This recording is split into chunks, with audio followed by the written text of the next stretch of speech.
This meeting is. Hello, all you hardcores. We're joined by Aaron. How you doing, Aaron? I'm all right, Russ. Thank you. Yourself? I'm all right, mate. So you're making your pokies debut today, then, yeah? Yes, mate. Yeah. How have Great you- to be on. Good. How long you been watching channel? About 6 years, Russ. 6 years, yeah. Yeah. I think I first started watching you. I saw the video where you were having trouble with Matchroom. They were phoning you. And, That were a long time. You mean when That's well, you know what it were? You know what that were? It were you, wasn't it? Boxing King Media sat down there on Matchroom's phone. That's who it were. Picking Eddie's arsehole. Isn't that right, PC Gully? Hey, of the fucking Scotland Yard.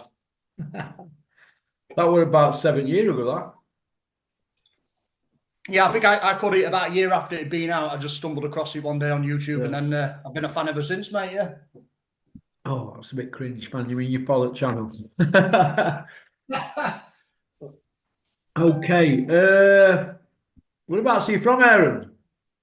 I've been Winterton at the minute, mate, Scunthorpe, but I have lived in Doncaster like you as well in the past. So, Yeah. South Yorkshire way out. Okay. Winterton, Scunthorpe.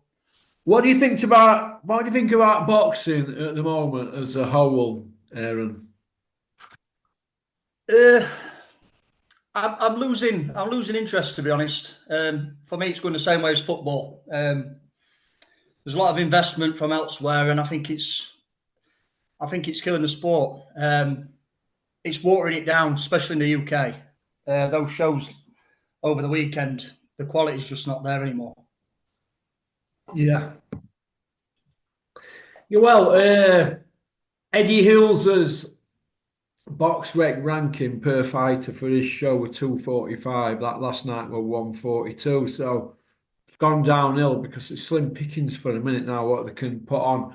They can usually put, an half decent-ish fight on for an headline, but those what they're putting on now are poor. For example, 10 years ago, you wouldn't have had Liam Cameron headlining against a novice fighter, would you? On No. Sky.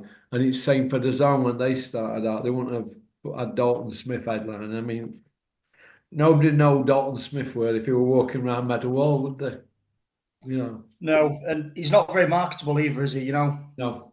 The blank of he's not like your Kell Brook. Somebody that can, City can get behind. I can't see, even if he wins the world title, I can't see him selling out arena. Do you know what I mean? Well, Kel's stepdad, Terry Thompson, were hanging out the back of Eddie's arsehole overnight at that show. So, if the rumours are right, who want to see that though? Ben against Brooke. Who want to see that? Yeah, you can see it happening though, can't you? He looked quite trim, I thought, Kel, ringside. Well, it looks to me like if Ben loses to Eubank and they're saying they'll fight him at 154, and Kel's running around saying he wants to do it for his newborn and all that and whatever. I mean, they probably put Evan Bridges on the same card, won't they? Just for PR stunt off it from Matchroom. But if that's where we're at, we're going to have a gimmick fighter whose dad's famous, who's never won a belt, against a former champion who was over he'd be 3.5 years out at ring, wouldn't he, Kell Brook then? So he'd be 3.5 years out the ring, and he was a champion donkeys years ago. Is that where we're at now? Is that where boxing's heading? Is that the best that Eddie Hills, can put on a new vibrant channel like DAZN? Well, I think we're already there, aren't we? Because we've got Dave Allen versus Fisher headlining in a couple of weeks' time, is it? yeah. Eubank Ben, which is it's a mismatch. But it should be a mismatch. So we're already there, aren't we? It's people's sons. I've seen that Jake Paul nonsense. He's fighting Chavez. They've dug him up. He's been out of ring 4 or 5 years. We're never much cop anyway. It's in a sad state of affairs, I think, personally. Yeah. What do you think to Liam Cameron's performance last night? Uh, I thought he did quite well first round. I thought he putting that jab out there. He were connecting. And I was, warming him for a good fight. I thought it was going to be a good contest. But Howard Foster, for me, is a fraction early, I think. But it's not a terrible stoppage. I've seen worse. I think Liam, I think he was quite happy to get the payday, get out of there. And I think, like you said earlier on, I saw today, I think he'll be a bit of a gatekeeper now, Liam. He'll make a few quid, though, and fair play to him. He's had a rough life. And he's done well to get back to where he is, but he's not a light heavyweight, is he? No, when he were fighting at 158 for his last two fights for Dennis. 158. All of a sudden, you don't just decide from being age 29 or something. Oh, I'm a 175 when you're making 158 easy. £2 under middleweight. Then all of a sudden, your body just doesn't say you were light heavy. Do you see where I'm coming from? I don't know. Yeah. Laziness. You think he could do super middleweight, Russ? No, he don't. He wasn't really icing anybody at super middleweight. He were icing people at middleweight. He weren't an Iceman at super middle, and he isn't at light heavyweight, is he? As you can see, he's a big lump at middleweight, isn't he? But I think he's a little bit caught between, isn't he? That 4 years off has not done him any favours because he's carrying a bit of flesh there. He's a big lad though, Ben Whittaker, isn't he? He's 6'3", and he's got long reach. And I was quite impressed with him, to be honest, the way he went to Liam and took it to him when he had him hurt. He finished well, but he let himself down with his antics afterwards, running off to the corner. I don't like to see all that. Well, getting back to what you just said, he's a big lad and all that. No, Liam's about 6 foot, isn't it? Problem I have with him is this: laziness. Absolute laziness, mate. That's all it is. You don't, your Clinton Woods and Frotchers, they didn't blow up like that. You've got to keep on top of your weight. You're a professional athlete. You've got a professional fighter's license. So be professional. Do you know what I mean? Your body just doesn't grow and you say, oh, he's big boned. You're not big boned. Well, he's stocky. No, he's fucking lazy. That's the bottom line. Lazy, don't want to go through it. And he got an extra few quid because it was a 10-round run, not a 12. And writing were on wall then, really, once he folded to that. But all that about, I'm a 12-round fighter, you couldn't do two.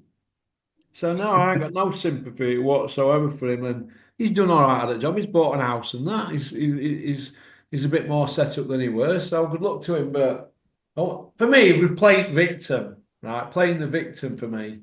Because he failed 2 coke tests at Dennis. There's not 1, 2. Let's have it right. He played victim long enough. Failed for Sheedy fight. Board let him off. And he failed for Gemman fight. And they hammered him with 4 years. So let's not play the victim here. If you're snorting gear in fight week, you're doing it because of your weight. So you take hunger pains away. And that's why we're coming in at 158 and not 160. But lied for years about it. So I got no sympathy for him. None. Then stuck knifing on Chris Smedley's back, who he'd had from age of 9. So as far as I can see, fuck him and his fucking victim. Oh, I'm a victim. Fuck him. He's lazy, and there you go, backstabber. So that's what happens. But I wanted him to beat Ben Whittaker. But if truth be known, I'm not bothered about people coming out with all this, I'm a victim and badly done to and all that. Well, let's see where it goes now.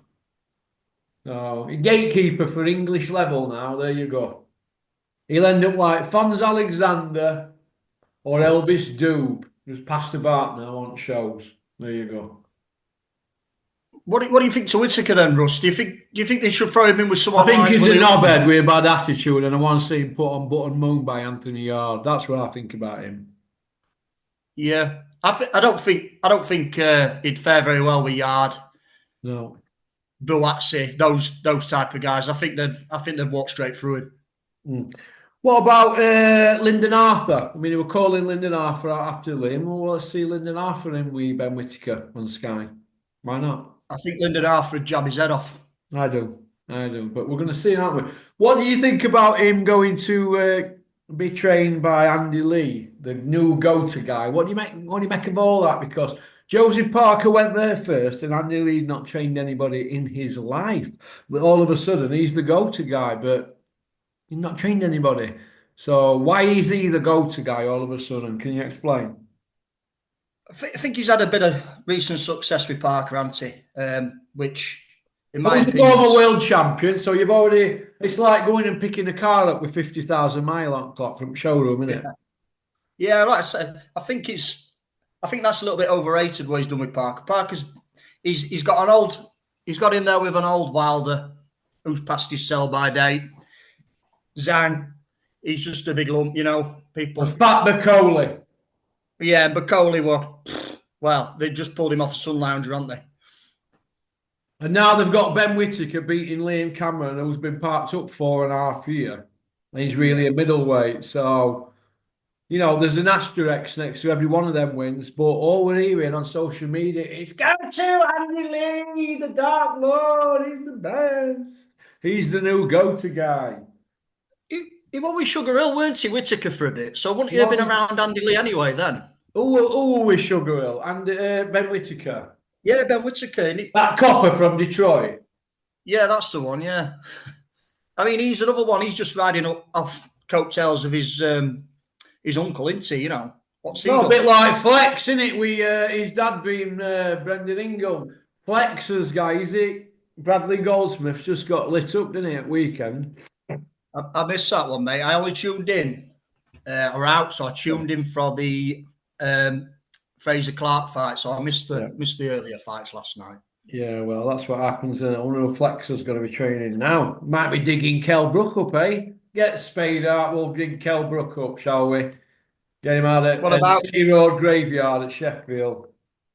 I saw Kid Gallard ringside when Warrington won. They're not going to try and do that one again, are they? They're not going to dig Barry up, are they? Oh, my God. Hey, Barry's not going to come back, sure to God. He's just embarrassing himself, wasn't he? Let's have a look. Ben Davidson and Anthony Joshua, is it over? Well, is he over? Where's he gone? He's disappeared, hasn't he? What's happening? Well, no, AJ. AJ. Well, they don't put him in near anybody. Are they going to match AJ now? Are they going to match him in case he's that fragile? It's Tyson Fury or retire for him, innit, at the moment. They don't put him in with anybody, in my opinion. What do you think? I think they might be waiting for Dillian White, maybe. They're just going to drag it along. I think they're waiting on Fury, aren't they? I don't know what's happening there. It's just gone on and on. Everyone's sick and tired of waiting for it, aren't they? It's got to the point now. On social media, Aaron, the old Dillian White Joshua fight keeps getting put out there. I keep seeing little snippets and that, so I wouldn't put it past them wanting to put Dillian White, the can man, in with Joshua. It'd be basically two shot fighters, wouldn't it, and having a swing up. Yeah, it'd not be great. I don't think there's much at British level though, apart from a two. But I'd say he's probably past these guys who are fighting at British level in country at minute. But he's not. He's going to bypass it, isn't he? What do you think to its Big Freeze winning last night? Yeah. See, that Tetty's done rounds, hasn't he? He's had a few good hidings now. Didn't he? Didn't White struggle with him last time out? Yeah, Big Freeze made short work of him though, didn't he? Yeah, he's a big lumpy kid. I thought he did really well with Wardley first time. Second fight he got clipped and it was a bad injury. But is it? When he ups the level again, what's he going to be like? Yeah, is he going to be damaged goods? Well, we're going to wait and see, aren't we? We're going to see. Tyler Denny had a win, but I don't see him doing anything. Eggington, 45 fights now for Eggington. Sport 39-6, is he? He still keeps chugging along, doesn't he, Sam Eggington? He's only 31. It's not end of the world, is it? I was looking at his face last night in our interview, though. I mean, the kid's had a hard career. But he's capable at that kind of level, isn't he? Anyone coming through, he's going to give him a tough night's work. He's a very durable, tough kid. but he's another one where you worry about what he's going to be like when he leaves the sport, because he's took so many shots to the head. And I can't imagine he spars gentle lever. I imagine he's probably quite full on all the time. Sam Eggington, he's a game kid, isn't he? But he's at a level. He's just paydays for him now, isn't it? They're going to chuck him in with people coming through, and he might do that to a couple more of their prospects coming through. Yeah, what about Josh Warrington, Aaron? What do you think's going on there with Josh? I think his legs have gone, mate. Very flat-footed. In and out. He used to be in and out pocket, didn't he? Throw your punches and be out, and you wouldn't know what hit you. Rat tat tat. I didn't see that overnight. Although he won every round, he struggled to get rid of that kid. I don't understand. He put these gloves down, didn't he, on his last fight, middle of the ring like Undertaker on WWF, and then that's it. Really, he should have walked away. Then I don't understand what he's hanging on for. I'll tell you why he's hanging on, shall I? It's because with all them people around him, they don't want him to hang his gloves up because they're all getting paid and they're all getting a bit of kudos. And that goes from unwrapping man to cut man to trainers, coaches, and everybody around them. They all need to have a look at themselves and say, we've got a shot fighter here that's failed his MOT. Why are we putting him in Formula One races? That's the bottom line. They're talking about Lee Wood again and all that. And what did Super Bean say? Lee Wood and Kakazi are going to want the Josh Warrington bounty and all that. What bounty? He doesn't sell a ticket and he bit B-side Warrington in any of them fights. So how is it a bounty? You know. Let the kid go and retire. He's overachieved. He's made a few quid. Good luck to him. But don't be telling me that he's stronger, faster, quicker than a speeding bullet. What do you think? Well, the thing with Lee Wood, he's been out of the ring, hasn't he, 14, 16 months or something like that. And has Warrington been hanging on for that? But why? Why at their age? There's more to Warrington than meets the eye, isn't there, really, the Warrington situation. Hanging around with that Lee Wood fight because he knows it was a big fight. But other than that, where does Warrington go? If we can't get rid of guys ranked 337 on box, right? What hope is there for him? That's the bottom line, isn't it? We're only telling it straight here, aren't we? He's a shot fighter. The people around him must be saying to him, no, that's still got it. Like I used to see Dennis say to people, oh, no, I think that's still got it. They've still got something. They're capable. When they start coming out with that, last thing you lose is your power. Once they start saying that, put your money on the other kid in the other fucking corner. All right. Okay, then. You want to go on to part 2, kid? Can do, mate, yeah. Right, I'll see you shortly on part 2. Oh, booyaka. Thanks for liking and subscribing and leaving a comment. Leave a comment. Let's see what you think about part 1. All right? Well, booyaka.